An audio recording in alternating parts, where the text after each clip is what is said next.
Lord, salamat at ginising mo ako sa araw na ito. Lord, I thank you for this brand new day. Thank you for waking me up. Salamat at nagising ako, Panginoon.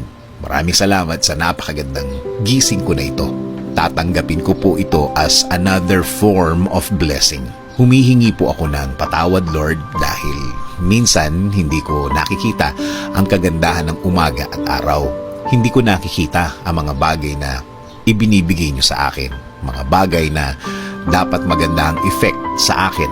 Since na sa problema ako nakatingin, hindi ko po ito lahat nakikita. Kaya ngayon, Lord, mas magkukonsentrate ako sa mga biyaya niyo sa akin. Mas ibubukas ko ang aking mga mata, ang aking puso, ang aking isip.